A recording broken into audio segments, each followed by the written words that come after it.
Halo, perkenalkan nama saya Nofri Effendi Domingusio, NIM 2 2021 0010, Prodi Kepemimpinan Kristen, semester 2, kelas A. Di sini saya akan menjelaskan sedikit tentang prodiksasi sejarah gereja di Indonesia menurut Dr. Andus T.N. van den. Pada tahun 1959 untuk pertama kali diterbitkan sebuah rancangan yang menjadikan sejarah gereja di Indonesia dalam bahasa Indonesia. Diterbitkan dari buku Dr. Andus T.N. Muller de Japan, Sejarah Gereja di Indonesia. Yang terkenal itu merupakan pembahasan pertama dalam bahasa Indonesia sendiri. Setelah Dr. Andus Muller Gonger menulis karyanya, usaha untuk mempelajari sejarah gereja Indonesia maju terus karena penelitian gereja sudah maju, maka dianggap perlu menerbitkan suatu buku yang baru sebagai ganti dari buku Dr. Andus T.N. Muller Gong. Namun karena sudah mendesak atau buku pegangan bagi pelajar dan lembaga-lembaga teologi, maka atas prakarya Badan Penerbit Kristen Gunung Mulia atau disingkat BPK, karyanya diterbitkan.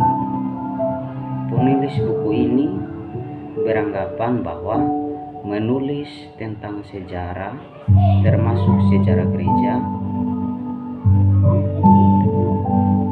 bukunya soal mencetak data suatu objektif saja.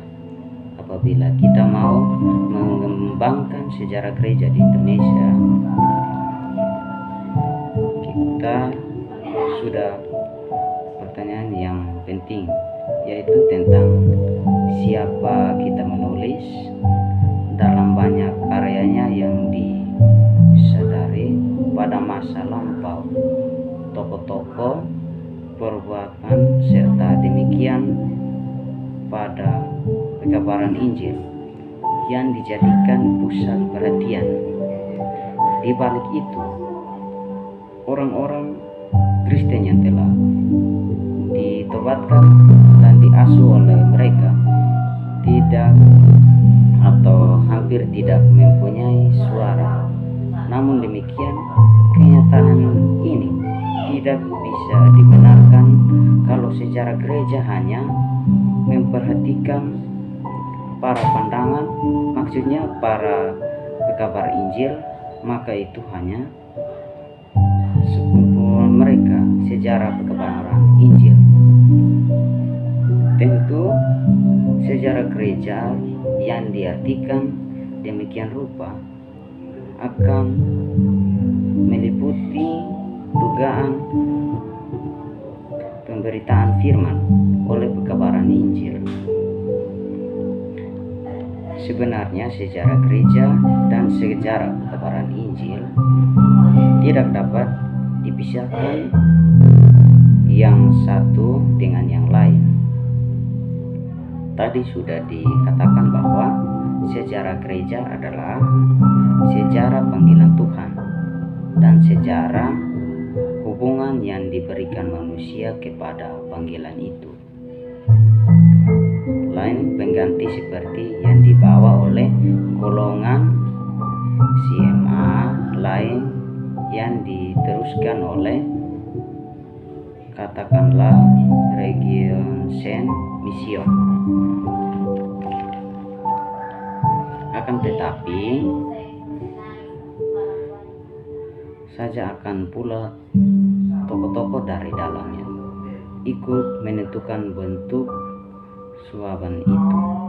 Sejarah gereja itu berbeda-beda karena faktor-faktornya yang telah disebut, yaitu ajaran gereja, tata gereja, tata ibadat, nyanyian, bentuk-bentuk gedung gereja. Sebagian besar adalah barang impor dari Eropa.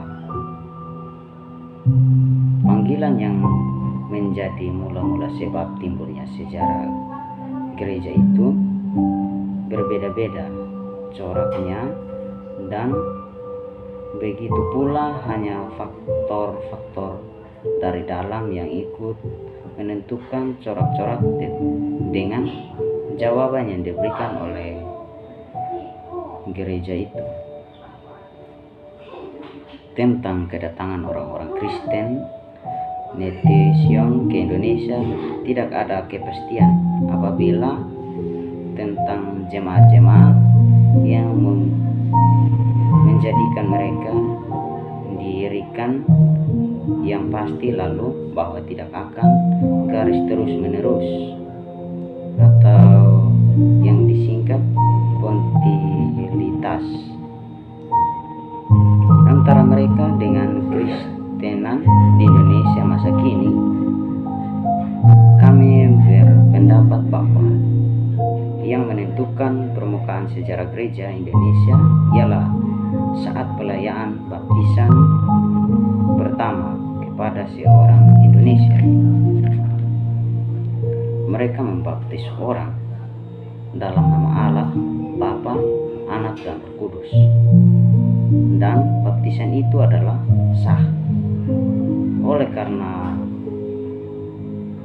karena alasan-alasan tersebut, kami beranggapan bahwa sejarah gereja di Indonesia telah mulai pada abad ke-16. Pertimbangan yang sama berlaku bila kita memperhatikan gereja-gereja daerah masing-masing.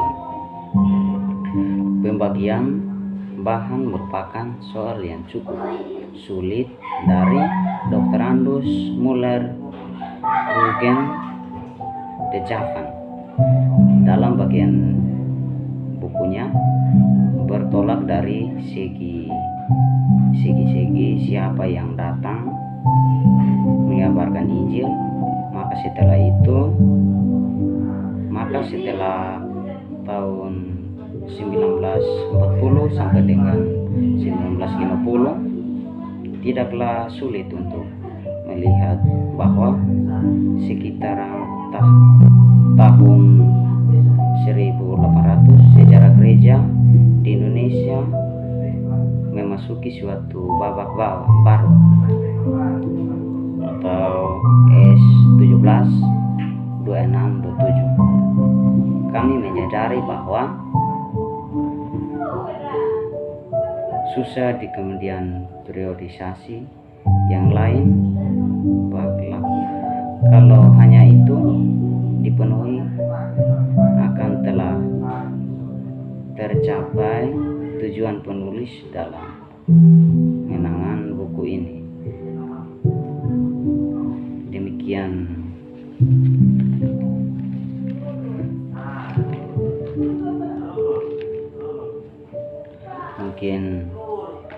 Demikian periodisasi singkat dari saya.